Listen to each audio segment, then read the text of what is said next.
ಬೇಂದ್ರೆ ಶ್ರಾವಣವನ್ನು ಕಂಡಾರ. ನೋಡೋದಕ್ಕೂ ಕಾಣೋದಕ್ಕೂ ಒಂದು ಅಜಗಜಾಂತರವಾದಂತಹ ವ್ಯತ್ಯಾಸವಿದೆ.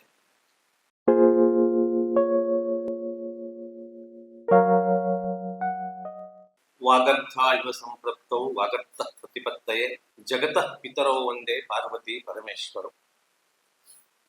ಮಾತು ಮತ್ತು ಅರ್ಥದ ಅಭಿಮಾನಿ ದೇವತೆಗಳಾದ ಬೇಂದ್ರೆಯವರ ಶ್ರಾವಣದ ಆರಾಧ್ಯ ದೈವಗಳಾದ ಶಿವಪಾರ್ವತಿಯರನ್ನು ಸ್ಮರಿಸಿ ನಿಮಗೆಲ್ಲ ಹಣೆ ಹಚ್ಚಿ ನಮಸ್ಕರಿಸಿ ನಿಮ್ಮನ್ನು ಸ್ವಾಗತಿಸುತ್ತೇನೆ. ಶ್ರಾವಣದ ಕವಿ ಬೇಂದ್ರೆ. ಶ್ರಾವಣ ಬರುವುದನ್ನ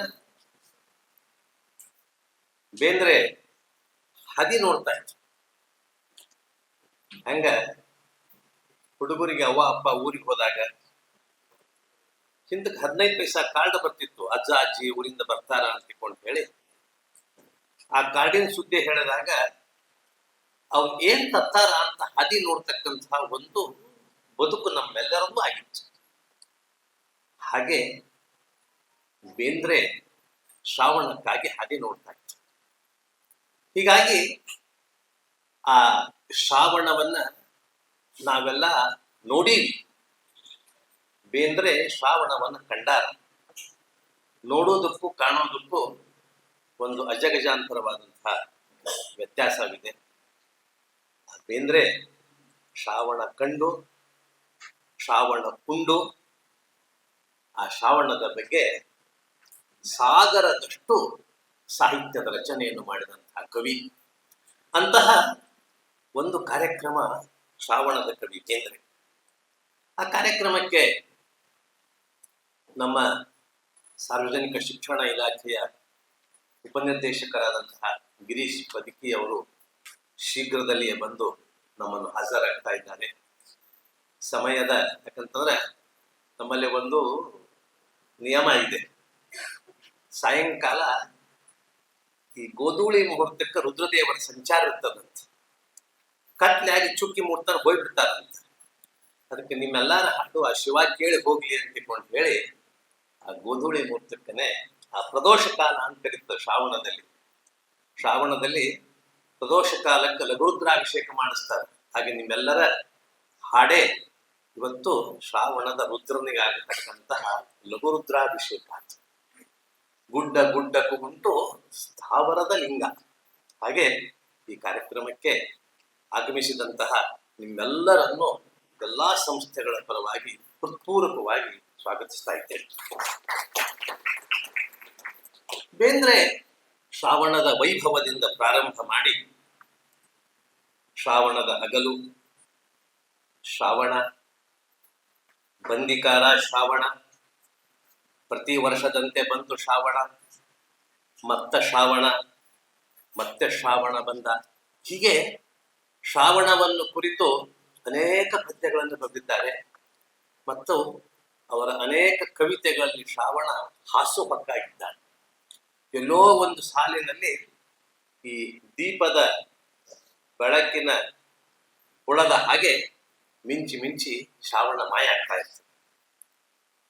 ಅವರ ಸಖಿ ಗೀತದ ಒಂದು ಚೌಪದಿ, ಶಿವನ ಕುದುರೆಯ ನೇರಿ ಶ್ರಾವಣದ ಹಸರಾಣಿ, ಹೂಗಣ್ಣು ತೆರೆದಾಡಿ ಕುಣಿಯವಲು ನನ್ನ ಚಿತ್ರಕ ಶಕ್ತಿ ಉತ್ಪ್ರೇಕ್ಷೆಯ ಮೇರಿ ಬಣ್ಣದ ಬಣ್ಣನೆಗೆ ಒಲಿದೀತು. ಸಖಿ ಗೀತದಲ್ಲಿ ಬರ್ತಕ್ಕಂತಹ ಸಾಲು, ನೀವು ಯಾವ್ಯಾವ ಬಣ್ಣ ಹೆಂಗೆ ತಗೋತಿರೋ ನೀವು ಬಿಟ್ಟಂತಹದ್ದು. ಬಣ್ಣ ಅನ್ನೋದು ಮಕ್ಕಳಿಗೆ ಕಲರ್ ವಾಟ್ ಕಲರ್ ಆಟ ಆಗಿರ್ಬೋದು. ಬಣ್ಣ ಅನ್ನೋದು ನಮ್ಗೆಲ್ಲರಿಗೂ ಬದುಕಿನ ಬಣ್ಣ ಆಗಿರ್ಬೋದು. ಬಣ್ಣ ಅಂದ್ರೆ ಶ್ರಾವಣದ ಅನುಭವ ಆಗಿರ್ಬೋದು. ಬಣ್ಣ ಅಂದ್ರೆ ಕೃಷ್ಣನನ್ನು ಕಾಣುವುದು ಆಗಿರ್ಬೋದು.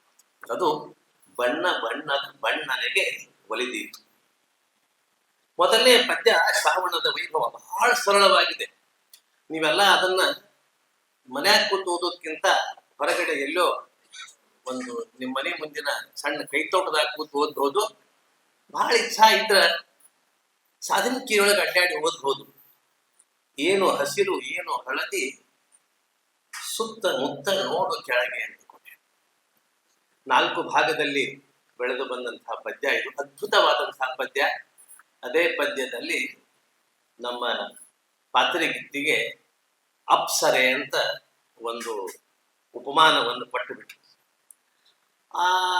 ಆ ಪದ್ಯದ ಕೊನೆಯ ಭಾಗ ನಿಮ್ಗೆ ಅನುಭವ ಬರ್ತದದು. ಹಾಳು ಬೀಳು ಪಡವು ಬಚ್ಚೆ ಹಕ್ಕ ಲೊಕ್ಕವೆಲ್ಲವೂ ವ್ಯಕ್ತವಾಯಿತು ಹೂವ ಹೂವ ರಾಸಲೀಲೆಗೆಲ್ಲವೂ. ಕೃಷ್ಣ ಹೇಳ್ತಾನ, ರಾಸ ಕ್ರೀಡನ ಜಯ ದೇವೇಶ. ಸಾಹಿತ್ಯಕ್ಕಷ್ಟೇ ರಸ ಇಲ್ಲ, ಜೀವನಕ್ಕೂ ಒಂದು ರಸ ಸಿದ್ಧಾಂತ ಅದ ಅಂತ ಹೇಳಿದಂತಹ ಜಗತ್ತಿನ ಏಕಮೇವ ಕವಿ ಬೇಂದ್ರೆ. ಈ ಬದುಕಿಗೆನೆ ರಸ ಇದೆ, ರಸ ಸಿದ್ಧಾಂತದಿಂದ ಕೂಡಿದಂತಹ ಬದುಕು ಅಂತ ಹೇಳಿದ ಕವಿ ಬೇಂದ್ರೆ. ಹೂವ ಹಡಲಿಗೆಯನ್ನು ಹೊತ್ತು ಭೂಮಿ ತಾಯಿ ಜೋಗತಿ, ಮೈಯ ತೊಂಬ ಕುಣಿದು ಹೇಳೋ ಅನಂತ ಕಾಲ ಬೀಗತಿ. ಎಷ್ಟು ಹೋಲಿಕೆಯನ್ನು ಕೊಟ್ಟು ಹೊಗಳಿ ಮನವು ತಳೆಯದು, ರೂಪಗಳಿಗೆ ಚಿತ್ರಗಳಿಗೆ ಉಪಮೆಗಳಿಗೆ ಗಣಿಯುವುದು ಯಾವುದೋ ಶ್ರಾವಣ. ಅಂತಹ ಒಂದು ಶ್ರಾವಣದ ಪ್ರತಿಭೆಯಿಂದ ಕೂಡಿದಂತಹ ಶ್ರಾವಣದ ಕಾರ್ಯಕ್ರಮ ಹಮ್ಮಿಕೊಂಡಿದ್ದೇವೆ. ನಮ್ಮ ಒಂದು ವಿಚಾರ ಇದೆ, ಅದನ್ನ ನಿಮ್ಮ ಎದುರಿಗೆ ವ್ಯಕ್ತಪಡಿಸ್ತಾ ಇದ್ದೀನಿ. ಮುಂದಿನ ವರ್ಷದಿಂದ ಧಾರವಾಡದಲ್ಲಿ ನಾವೆಲ್ಲರೂ ಒಂದು ದಿನದ ಶ್ರಾವಣೋತ್ಸವ ಕಾರ್ಯಕ್ರಮವನ್ನು ಮಾಡೋಣ ಅಂತ ಇಚ್ಛೆ. ಇಡೀ ದಿವಸ ಬೇಂದ್ರೆ ಹಾಡು ಹಾಡಬೇಕು. ಬೇಂದ್ರೆ ಹೇಳಿದ ತಂಬಿಟ್ಟು ಹಳ್ಳು ಹಳ್ಳಿಟ್ಟು ಸಿಗಬೇಕಿಲ್ಲೇ, ಶ್ರಾವಣ ಮಾಸದ ತಂಬಿಟ್ಟು ಗಿಲಿಗಂಚಿ ನಾವೆಲ್ಲ ತೊಗೊಂಡ್ಬರ್ಬೇಕು, ತಿನ್ಬೇಕು. ಇಡೀ ಒಂದು ದಿವಸ ನಮ್ಮೆಲ್ಲರ ತಲೆಯಲ್ಲಿ ಆ ಶ್ರಾವಣ ಕೂಡಬೇಕು. ಒಂದು ಹೆಜ್ಜೆ ಮುಂದೆ ಹೋಗಿ ಹೇಳಿ ನಾನು ಮಾತನ್ನು ಮುಗಿಸ್ತಾ ಇದ್ದೇನೆ. ಶ್ರವಣ, ಮನನ, ನಿಧಿಧ್ಯಾಸನ, ಈ 3 ನಮ್ಮೆಲ್ಲ ಒಡಮೂಡಲಿ ಅಂತ ಹೇಳಿ ನನ್ನ ಪ್ರಾಸ್ತಾವಿಕ ಮಾತುಗಳ ವಿರಾಮ ಹೇಳ್ತಾ ಇದ್ದೇನೆ. ಮತ್ತೊಮ್ಮೆ ಶ್ರಾವಣದ ನಮಸ್ಕಾರ.